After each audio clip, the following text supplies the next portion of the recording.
Queridos, a graça e a paz do nosso Senhor e Salvador Jesus Cristo, amém? Estamos aqui nesta manhã para darmos sequência nesse maravilhoso livro que é Uma Vida com Propósitos, e nós hoje estaremos refletindo sobre a aula 3, né? A aula 3 ela tem como título O que dirige a sua vida. E o autor ele começa dizendo, né, que todo indivíduo tem a sua vida dirigida por alguma coisa. E quando se fala em dirigir, a palavra dirigir, se nós formos pegar no dicionário, né, ela é definida como guiar, como controlar, como direcionar. Então o autor faz uma pergunta, né? Qual seria a força motriz que dirige as nossas vidas? Então ele traz para nós alguns aspectos dessa direção, da forma com que a nossa vida é dirigida. Pode ser por um problema, por uma pressão, ou até mesmo por um prazo limitado. Então, nós podemos estar sendo dirigidos por uma lembrança, às vezes, dolorosa, um temor, uma crença inconsistente. Então, existem centenas de circunstâncias que o autor traz para nós, né? Como valores, emoções, que pode de fato aí estar dirigindo as nossas vidas. E o autor traz aqui para nós, nesse capítulo, cinco circunstâncias, né, aquelas mais comuns, da forma com que muitos estão sendo permitidos, né, que as suas vidas sejam dirigidas. A primeira que eu gostaria de estar citando aqui, que ele traz para nós, é a questão da culpa.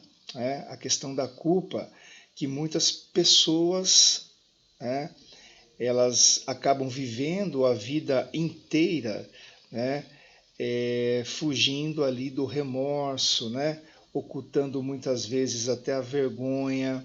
Então, tais pessoas, elas são manipuladas aí pelas lembranças que acabam carregando. Permite que seu passado acabe controlando aí o futuro. Então, quando agimos dessa forma, né, nós procuramos aí culpar a nós mesmos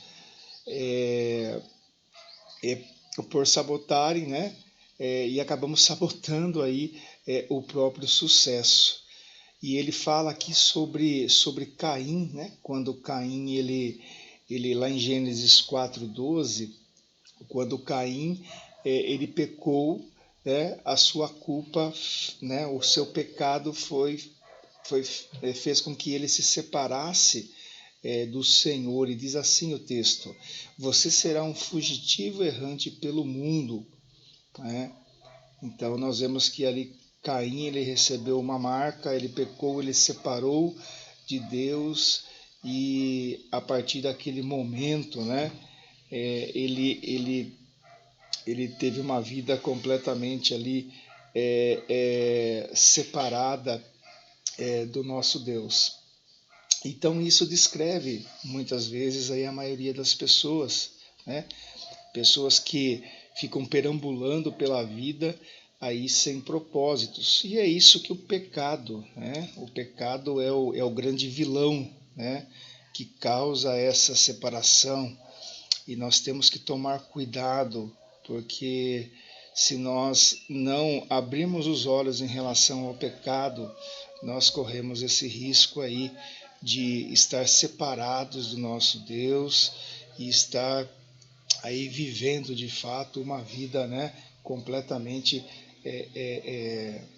separadas sem esse propósito. E o autor fala que nós somos um produto de nosso passado, mas não podemos ser prisioneiros dele. Né? O propósito de Deus ele é restringido, né? Muitas vezes aí pelo nosso passado. Então, e a gente vê que o próprio Deus, né? O autor fala que ele tornou, né?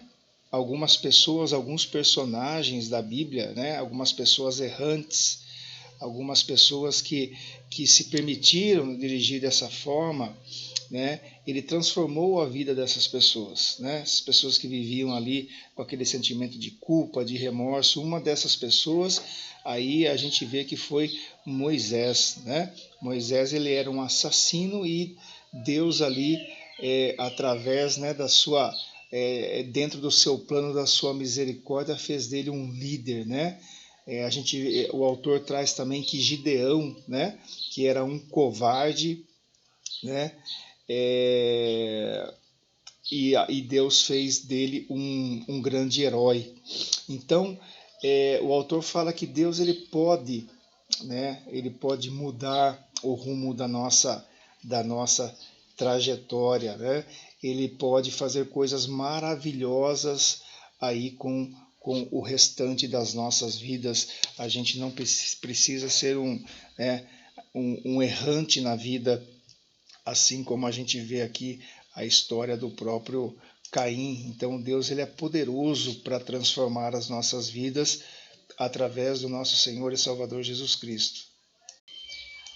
Uma outra questão também que o autor coloca aqui nesse capítulo que pode dirigir as nossas vidas, né? É a questão do ressentimento e a raiva, e nós temos que tomar muito cuidado com essa questão. E algumas pessoas elas se apegam, né? Como o autor coloca, eles se apegam àquelas mágoas sem jamais ali conseguir superá-las. Em vez de estarem avaliando, né, a dor por meio do perdão, tais pessoas acabam revivendo continuamente esse tipo de pensamento. E quando nós dirigimos a nossa vida, né, por esses ressentimentos, né, a gente acaba se calando, a gente interioriza aquela raiva, né, enquanto outras pessoas elas acabam também muitas vezes se irritando e agridem ali os outros. O ressentimento, queridos, o autor coloca aqui que o ressentimento ele sempre machuca mais o ofendido do que a pessoa que o ofendeu. Né? E ele coloca também aqui o seguinte, que os que magoaram no passado não podem, né, continuar magoá-lo, a menos que você se agarre à dor ali através desse rancor, que é algo terrível. Né? O autor coloca aqui que é algo terrível. E ele fala, o que passou, passou. Nada poderá mudar o passado. E ele fala que nós, né, apenas nos machucamos a nós mesmos com essa amargura. E ele cita aqui um texto da palavra do Senhor, que está lá em Jó 5,2. Né? Olha só o que diz. Ficar desgostoso e amargurado é loucura, é falta de juízo, e isso leva à morte. Então a própria palavra do Senhor que diz que é falta de juízo, né? Nós ficarmos aí desgostosos e amargurados. É loucura, né? Perante aí o nosso Deus. Uma outra questão, queridos, que ele coloca aqui é que muitas pessoas também elas são dirigidas pelo medo, devido a várias circunstâncias, talvez, que acabou acontecendo, né, na sua própria vida. Então, pessoas que viveram aí experiências traumáticas, né, expectativas fantasiosas, enfim, né, essas pessoas aí elas acabam sendo dirigidas pelo medo, né? E ele fala que independentemente do que tenha causado tais situações, né, as pessoas que são dirigidas ali por essa questão do medo, né, tais pessoas perdem grandes oportunidades, até muitas vezes, né, de correrem riscos. Em vez disso, comporte-se de maneira cautelosa, evitando arriscar-se e tentando manter ali sempre o status quo, né? O autor coloca bem essa questão. Então, o medo é o encarceramento voluntário que impedirá de se tornar no que Deus pretende que nós sejamos. Então, o autor ele reforça bem essa questão e ele cita aqui que nós devemos agir contra essa questão. Nós devemos agir contra essa direção pelo medo. Ele fala aqui, ele cita um texto da Bíblia lá em 1 João 4,18, diz assim: no amor não há espaço para o medo. O amor amadurecido expulsa o medo, considerando que o medo causa uma vida vacilante e cheia de temores. Medo da morte, medo do julgamento. Podemos dizer que quem tem medo não está completamente aperfeiçoado no amor. Então, queridos, é o que o autor está dizendo, não sejamos dirigidos, não podemos nos permitir que a nossa vida seja dirigida pelo medo. Muito pelo contrário, nós temos que nos fortalecer no amor de Deus, né? que nos é hoje mostradas através do seu Filho, Cristo Jesus. Então tem outra também, queridos, outra circunstância aqui que dirige muitas vezes as nossas vidas e é preocupante, que é a questão do materialismo, né? O autor coloca aqui que as pessoas que são dirigidas pelo materialismo são aquelas pessoas que elas têm aquele desejo de estar adquirindo, né? É o único objetivo da sua vida, é adquirir cada vez mais, né? Então é uma vida de impulso, né? De sempre querer mais, e isso o autor fala que é uma forma equivocada, né? De que se você adquirir mais, quanto mais posses você tiver, você vai ser feliz. Você vai ser mais importante ou até mesmo, né, mais protegido. Muitas vezes essas pessoas pensam dessa forma, contudo, são expectativas aí falsas, né? Os bens materiais, segundo o autor aqui, eles trazem felicidades apenas temporária. E já ouvimos muito sobre essa questão, né? A situação de constante tranquilidade acaba gerando até muitas vezes tédio, e então passamos sempre a desejar novidades, né? Coisas maiores, coisas melhores, e é isso, né, queridos? Então é esse impulso de sempre querer mais, nunca estaremos satisfeitos.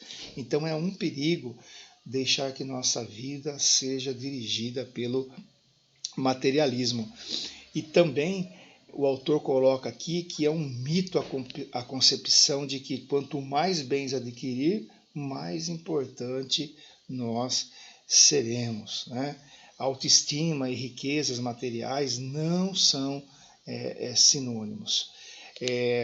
Então, o mito que ele coloca aqui dessa questão, o mito mais comum a respeito do dinheiro, é o de que quanto mais dinheiro se tem, né, como nós acabamos de dizer, mais protegido você está.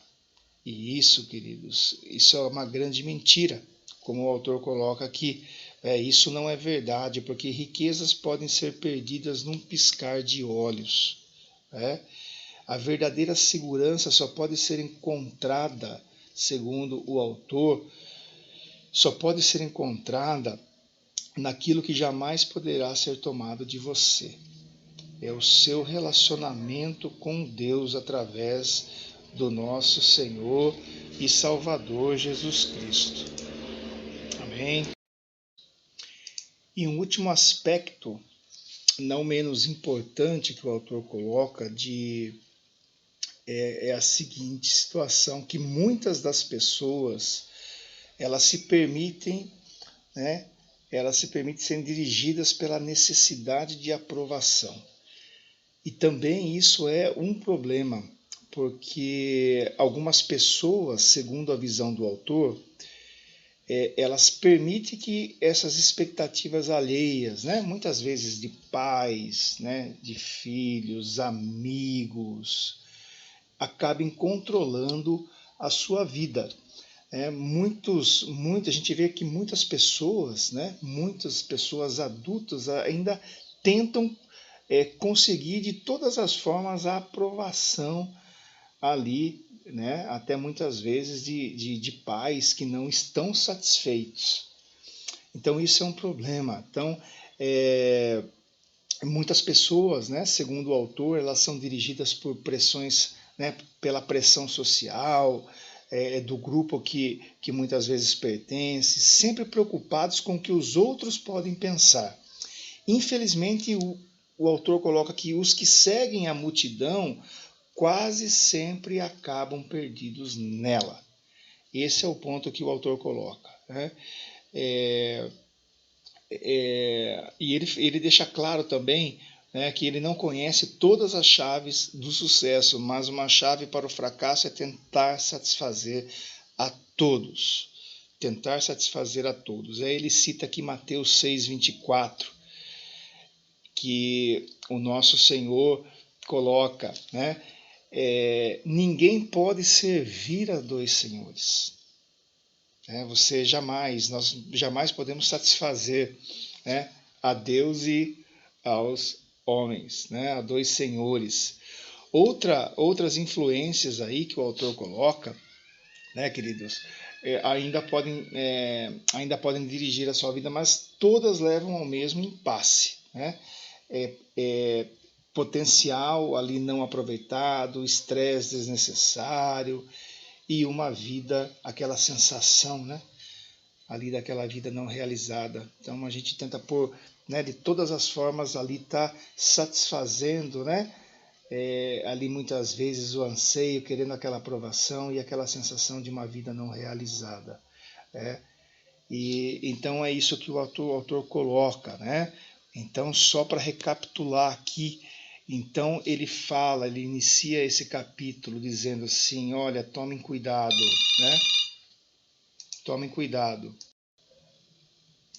porque muitos são dirigidos pela culpa, e isso é um problema.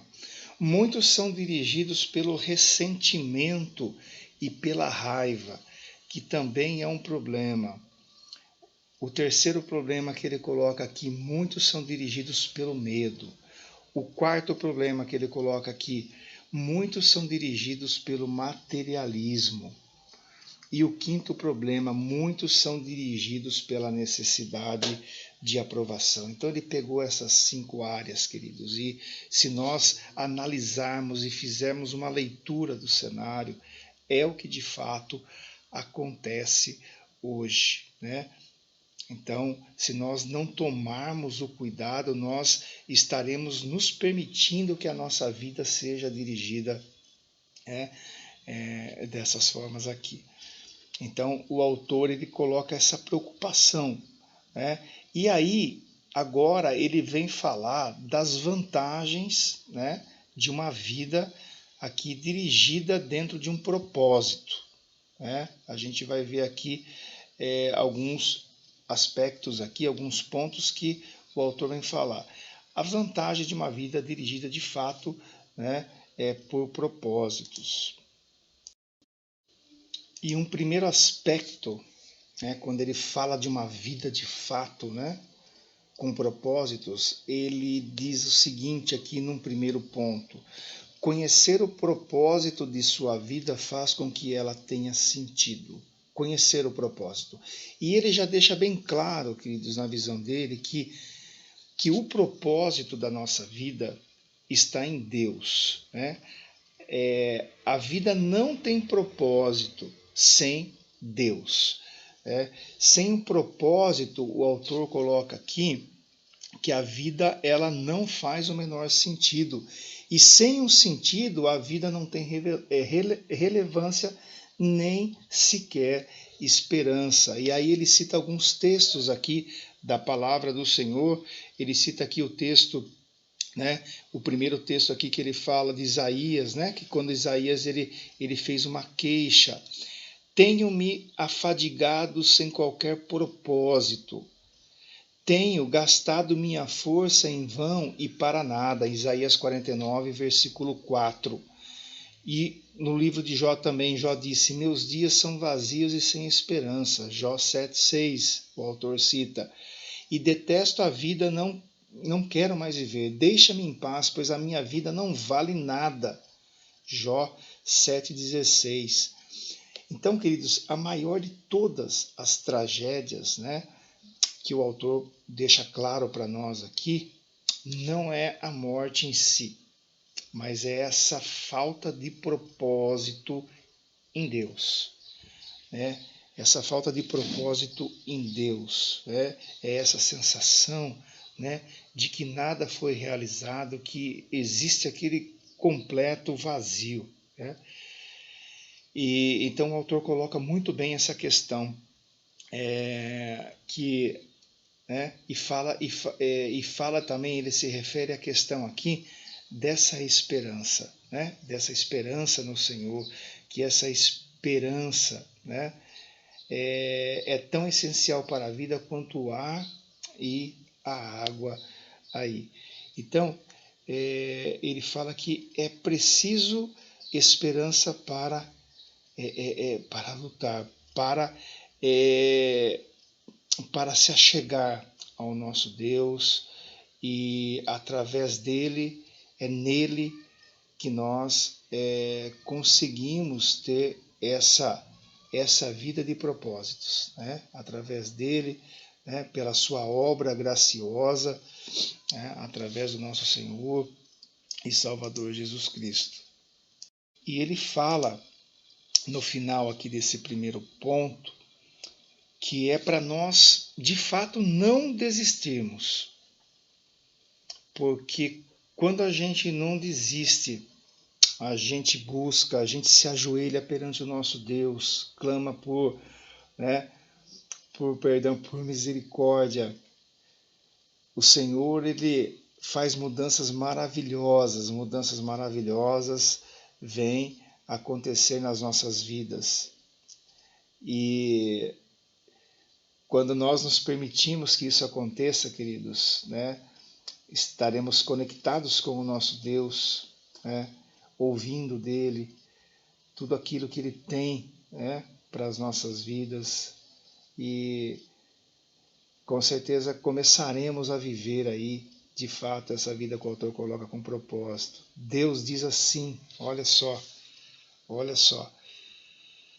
sei os planos que tenho para vocês, planos para o bem, não para lhes causar aflição, eu lhes darei esperança e um futuro promissor. Jeremias, um texto muito conhecido, Jeremias 29:11, né?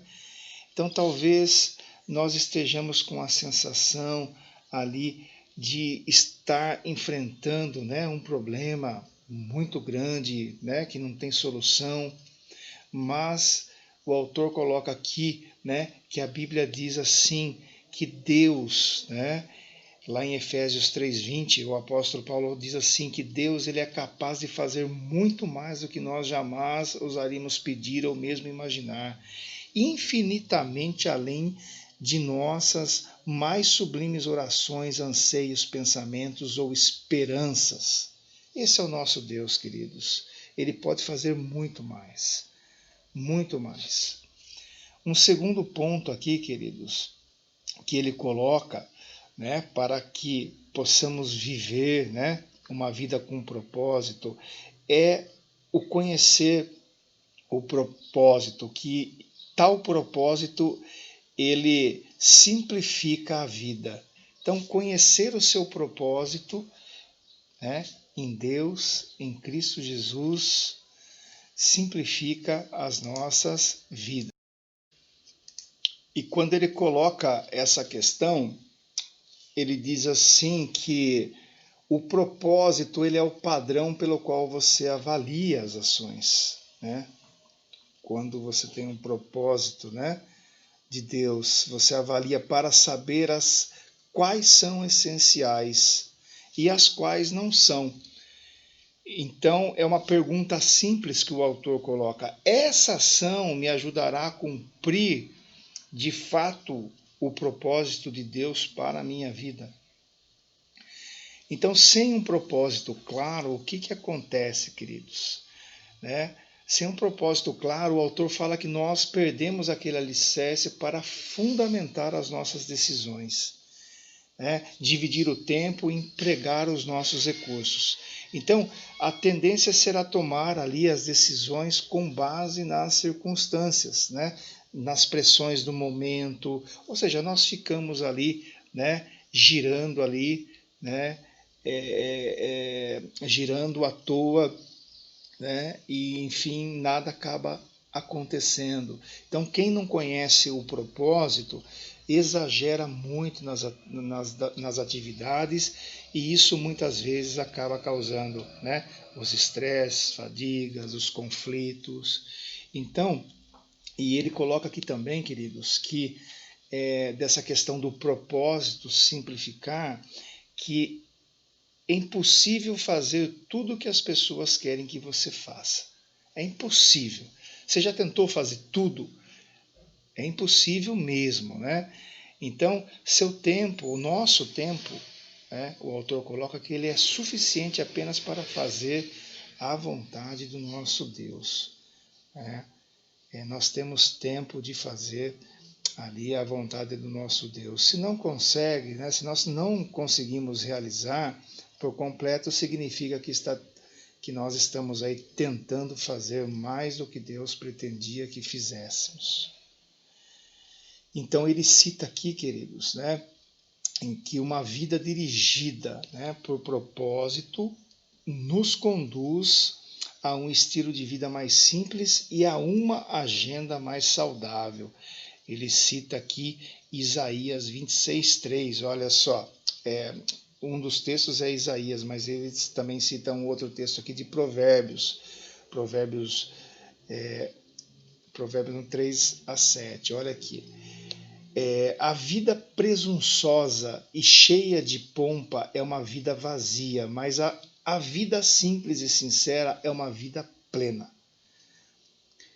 Então, e ele fala também que isso, né, essa vida com propósito, né, simplificada, né, isso gera em nós também uma paz de espírito. Aí agora ele cita Isaías 26:3, ele fala assim: Tu, ó Senhor, dás paz e prosperidade às pessoas que têm uma fé firme, às pessoas que confiam em Ti.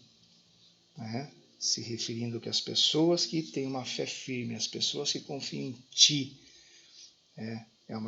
são pessoas que têm o entendimento de um propósito. O Senhor concede a paz aos nossos corações. Então, queridos, o autor coloca aqui que uma vida, né, que conhecer o propósito simplifica a vida. Simplifica a vida. Conhecer o propósito de Deus simplifica a vida. E nós temos também aqui, queridos, um terceiro ponto que o autor coloca para nós. E eu achei bem interessante esse terceiro ponto, que ele diz assim: conhecer o seu propósito ajuda a estabelecer prioridades. O autor coloca que quando nós conhecemos o nosso propósito em Deus, aquilo que Deus quer para as nossas vidas, isso faz com que os nossos esforços e as nossas energias se concentrem de fato no que é importante, né? Nós nos tornamos, né, mais eficientes ao ser seletivo. E ele fala aqui, ele cita um texto lá de Efésios, no capítulo 5, que diz assim, 5:17: Não se descuidem, tentem entender o que o Senhor quer de vocês. Não se descuidem, tentem entender o que o Senhor quer de vocês. Tá?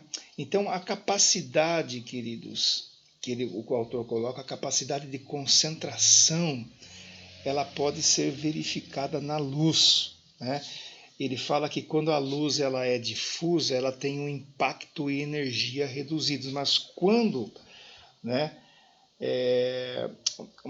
quando nós concentramos o foco, né, a gente, né, eu mesmo já fiz essa brincadeira quando era, né, essa experiência quando era criança, né, com aquela lente de aumento, quando você concentra o foco da luz, o que que acontece, né? Esses raios concentrados, eles podem atear fogo em papel, né? Enfim, quando a convergência da luz é maior, o autor coloca para nós, né? Ele cita aqui também a questão de como um raio laser, né? Essa concentração, ela pode até cortar um aço. Então, o que o autor coloca aqui para nós é que não há nada tão poderoso, quanto uma vida direcionada. Isto é vivida com um propósito, tá? É o que o autor coloca aqui para nós. Os homens e as mulheres que mais influenciaram a história estavam concentrados numa direção. Esse é o ponto que o autor coloca aqui para nós, né? Para fundamentar essa posição dele. E ele fala que o próprio apóstolo Paulo, por exemplo, quando ele difundiu, né, o cristianismo ali no Império Romano, ele praticamente estava, né, ali no seu ministério sozinho. É óbvio que o cristianismo ele foi difundido, mas ele está colocando aqui como exemplo a vida do apóstolo Paulo. E ele cita que o segredo era uma vida ali direcionada. E ele cita aqui Filipenses 3,13 para fundamentar essa questão. O apóstolo diz: estou concentrando minhas energias unicamente nisto, esquecer o que já passou e avançar para o que está à minha frente.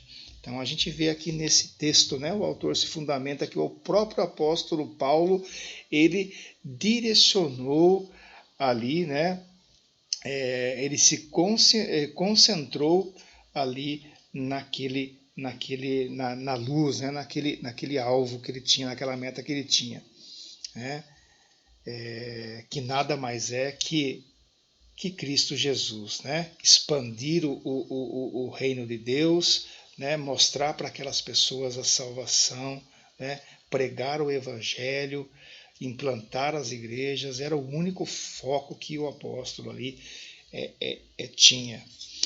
Então, o autor coloca que se nós queremos que a nossa vida cause impacto, a gente tem que tomar cuidado com isso, né? Impacto, né? Sempre tendo um olhar aqui para os personagens, né, bíblicos, assim como Paulo. E o próprio apóstolo Paulo disse, né, sede meus imitadores, assim como sou de Cristo Jesus. Então, o autor coloca que se nós queremos que a nossa vida cause um impacto significativo dentro do propósito de Deus, nós temos que dar ali a ela uma direção, né? Ele fala que para a gente parar de andar em círculos, né, se deixar, né, nós não podemos sair do mundo, mas se deixarmos, não nos deixarmos influenciar, principalmente pelas coisas do mundo, que nos traz todos esses problemas que nós vimos aqui, né? Ele fala que para nós pare de andar em círculos, pare de tentar fazer de tudo, faça menos, né? Faça menos, mas tenha um foco, tenha um objetivo dentro do propósito de Deus. Então, queridos, esse é o terceiro ponto, né? O autor coloca aqui para nós que conhecer o seu propósito ajuda a estabelecer prioridades. E o penúltimo ponto que ele coloca desse capítulo diz o seguinte: ele diz que o propósito, conhecer o seu propósito traz motivação, produz entusiasmo, segundo o autor. Nada mais é estimulante que um propósito claro. No entanto, a paixão, né, ela se esvai quando falta propósito. E na nossa vida a gente vê que é isso mesmo, né? Só que aqui ele se refere aos propósitos, né? Uma vida de propósito dentro daquilo que Deus, né, quer para nós. Então, até mesmo levantar-se da cama se torna um fardo quando a gente está perdido nessa questão aí, né?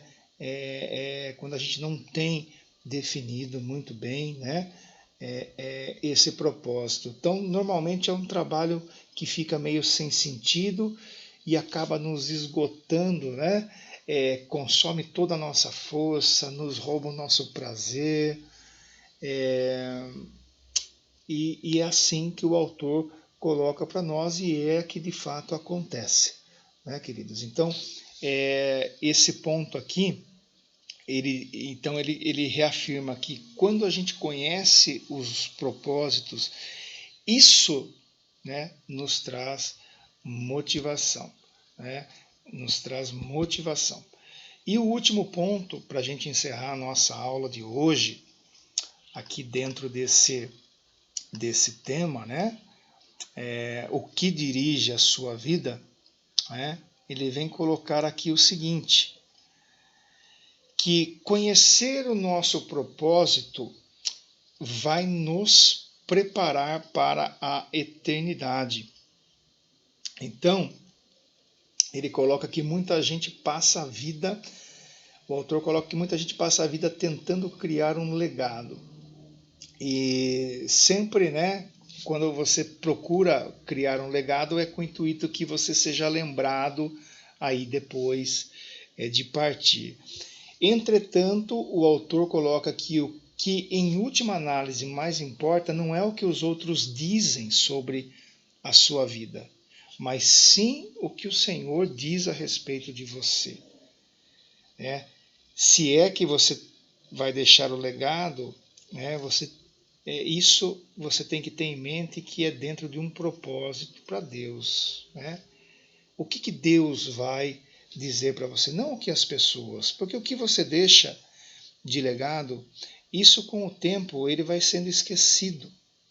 Né? Pode demorar pouco tempo, né? Ou, né, no médio prazo, ou talvez até no longo prazo, mas de fato querido, que, né, o legado que o homem deixa fora dos propósitos de Deus, tudo isso ele é esquecido. Né? As homenagens, o autor coloca, as homenagens são esquecidas, ele até cita aqui no capítulo, né, de um esportista que foi campeão de tênis, o James Dobson, né, que o foco, o objetivo dele era ser campeão de tênis ali naquela instituição, e ele foi, né, ele conseguiu, e ele ganhou um belíssimo troféu, e o troféu estava ali em exposição naquele local, e um belo dia, né, aí ele recebeu esse troféu de uma pessoa dizendo que o mesmo troféu, após uma grande reforma ali naquela instituição, o troféu estava no lixo. Né? Então, é isso que o autor coloca para nós. Temos que ter cuidado em deixar um legado para as pessoas.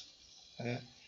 E quando a gente conhece o nosso propósito, né, nós temos dentro disso, dentro dessa vontade, o que Deus mostra para nós, em primeira mão, é que nós temos que nos preparar, queridos, para, de fato, a eternidade.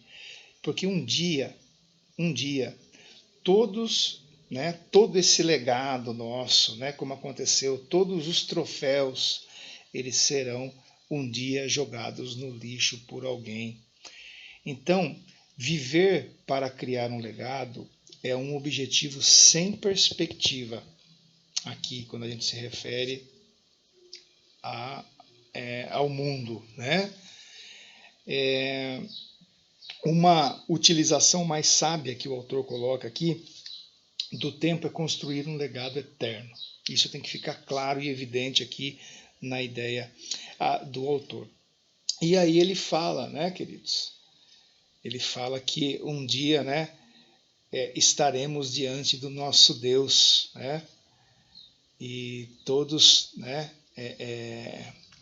estaremos diante do nosso Deus. E o que, né, podemos dizer ao nosso Deus, né? Ele cita aqui, né, Romanos 14:10, né? Lembre-se, cada um de nós comparecerá diante do tribunal de Deus. Sim, cada um de nós terá de prestar contas de si mesmo ao nosso Deus, né?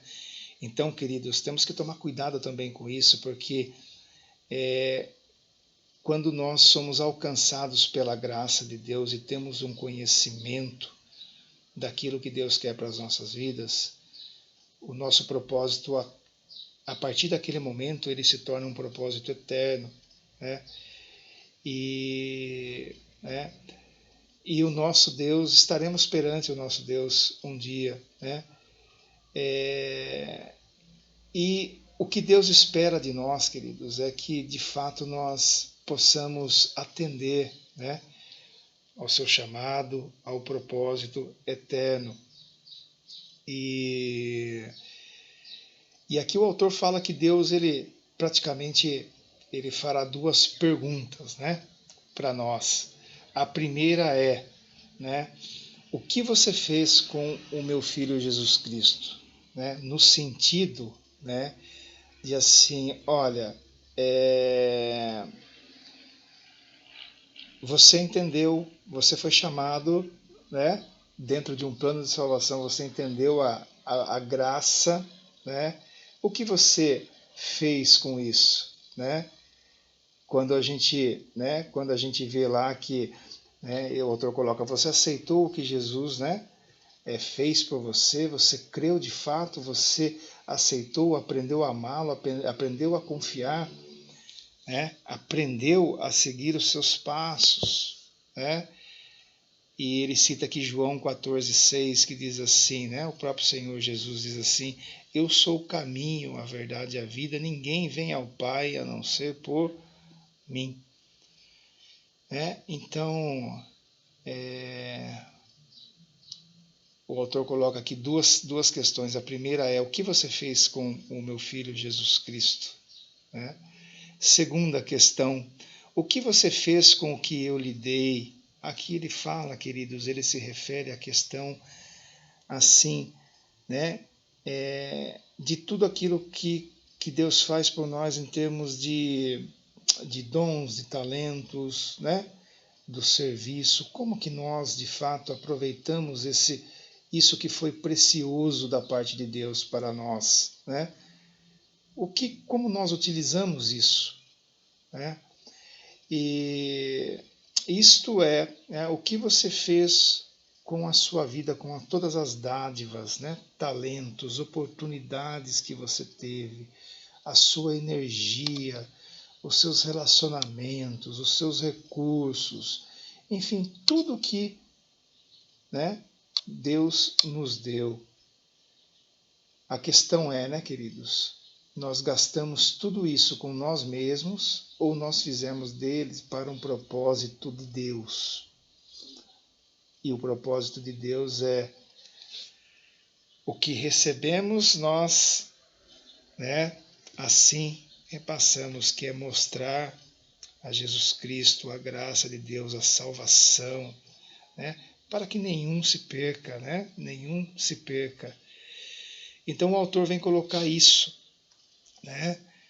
Ele vem dizer que quando a gente conhece o propósito de Deus, ele vai nos preparar para a eternidade, tá? Então nós temos que estar atentos a essas duas questões, né? Deus nos deu o seu Filho Jesus e nele e através dele é o caminho, a verdade, é a vida. É com ele que nós temos que ter um relacionamento, buscar de fato esse propósito de Deus, que Deus tem para cada um de nós. E nós temos que, de fato, ao entender esse propósito, seguir, trabalhar em prol a isso. E no segundo, queridos, é que nós devemos aproveitar tudo isso que vem com essa graça, condições para podermos executar isso, o plano de Deus para as nossas vidas. No que nós estamos gastando nossa energia, nossos relacionamentos, os nossos recursos. Qual é o propósito naquilo pelo qual nós estamos fazendo alguma coisa? Será que você tem bem definido isso que é um propósito, tendo um olhar para a eternidade, que nós estamos aqui para servir ao nosso Deus, para glorificar o nosso Deus e levar o quanto mais de pessoas para Ele? Nós devemos pensar nisso. Então, queridos, ele fala aqui que o objetivo deste livro, nós estamos aqui no capítulo 13, é nos preparar nessa jornada para essas duas perguntas. Tá?